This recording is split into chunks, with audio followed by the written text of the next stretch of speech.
Good morning students. Next 6th standard history lesson 2. The invention of plough help the farming practices.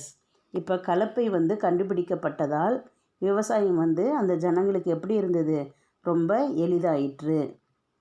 Farming started with the clearing of land and burning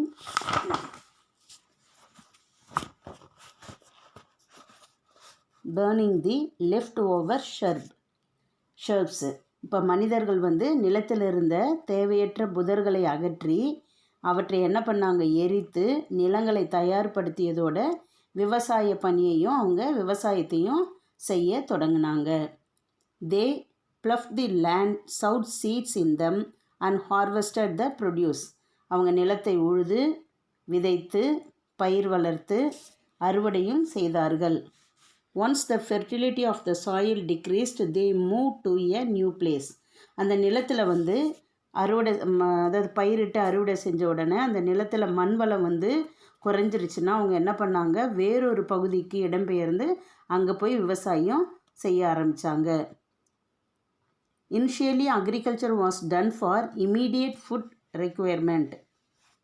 தொடக்கத்தில் விவசாயம் மனிதர்களின் உடனடி உணவு தேவையை நிறைவேற்றுவதற்காக ஆரம்பிக்கப்பட்டது. அவங்களுடைய உணவு தேவையை நிறைவேறதுக்காக அவங்க விவசாயம் செய்தார்கள். Later when they found ways to increase production, they started storing the produce. இப்போ அவங்க விவசாயம் பண்ணாங்க, அவங்க தேவைக்காக, உணவு தேவைக்காக விவசாயம் பண்ணாங்க. அதுக்கு பிறகு உற்பத்தி அதிகரித்தப்போ அவங்க உற்பத்தி அதிகமாகுது, அவங்க விவசாயம் செய்து அதில் உற்பத்தி அதிகமான உடனே அவர்கள் அவங்களுடைய எதிர்கால தேவைக்காக அந்த விளைபொருட்களை ஒரு இடத்துல சேமித்து வைக்க தொடங்கினாங்க.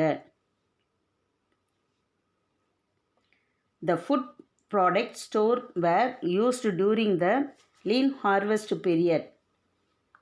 அப்போ இந்த மாதிரி சேமிக்கப்பட்ட பொருள் உற்பத்தி குறைந்த காலத்தில் அவர்களுக்கு, அதாவது உற்பத்தி குறைஞ்ச காலத்தில் அவங்க அந்த சேமித்து வச்ச அந்த உற்பத்தி பொருளே, அரிசியோ அந்த பொருட்களெல்லாம் பயிர்கள்லாம் அவங்க அந்த உற்பத்தி குறைந்த காலத்தில் அவங்களுக்கு அது உதவி செய்தது. By their experience, they understood that land close to the river side was suitable for farming.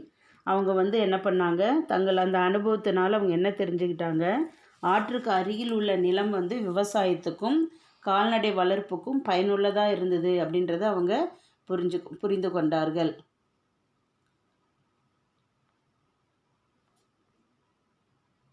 Experience, they understood that land close to the river side was suitable for farming, so they decided to stay there permanently.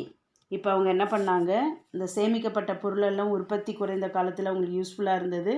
அவங்க தங்களுடைய அனுபவத்தால் ஆற்றுக்கு அருகில் உள்ள நிலம் விவசாயத்துக்கும் கால்நடை வளர்ப்புக்கும் பயனுள்ளதாக இருந்ததுன்றதை புரிஞ்சுக்கிட்டாங்க. எனவே மனிதர்கள் என்ன பண்ணாங்க, அந்த ஆற்றங்கரையிலேயே அவங்க நிலையாக தங்கறதுக்கு முடிவெடுத்தாங்க. Tamizhini, how about domestication of animals grandma. எப்படி வீட்டு விலங்குகளை அவங்க பழக்கினார்கள் அப்படின்னு தமிழினி பாட்டிக்கிட்ட கேட்குறா. பாட்டி சொல்கிறாங்க, grandma, humans thought of ways to better their skills at hunting. மனிதர்கள் வேட்டையாடுவதை எளிதாக்குவதற்கு பல வழிகளை சிந்தித்தார்கள். They found out that the dogs could sniff their animals and chase them away. அப்போ பிற விலங்குகளை மோப்பம் பிடிக்கும் ஆற்றலை நாய்கள் பெற்றிருப்பதையும் விலங்குகள் தங்கள் எல்லைக்குள் மற்ற விலங்குகளை அவங்களுடைய எல்லைக்குள் வர்றதை அந்த நாய்கள் அனுமதிக்காமல் அதை துரத்துறதை அவங்க கண்டுபிடிச்சாங்க. So human found them useful for hunting. அவங்க என்ன செய்தாங்க, எனவே நாய்கள் வளர்க்குறது அவங்களுக்கு ரொம்ப யூஸ்ஃபுல்லாக இருக்கும் அப்படின்றத அந்த மனிதர்கள் உணர்ந்தார்கள். Thus dogs became the first animal to be domesticated by humans. இதன் மூலம் நாய் மனிதர்களால் பழக்கப்படுத்தப்பட்ட முதல் விலங்காக ஆயிற்று.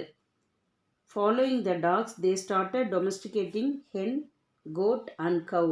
அந்த நாய்களோட கோழி, ஆடு, பசு போன்றவற்றையும் அவங்க அந்த மனிதர்கள் என்ன பண்ணாங்க, வளர்க்க ஆரம்பித்தார்கள். Thank you children. இன்றைக்கி ஹோம்ஒர்க் அந்த அண்டர்லைன் பண்ணியிருக்கிற டிவேர்ட்ஸை நீங்கள் ஹோம்ஒர்க் எழுதி அனுப்புங்க. தேங்க்யூ.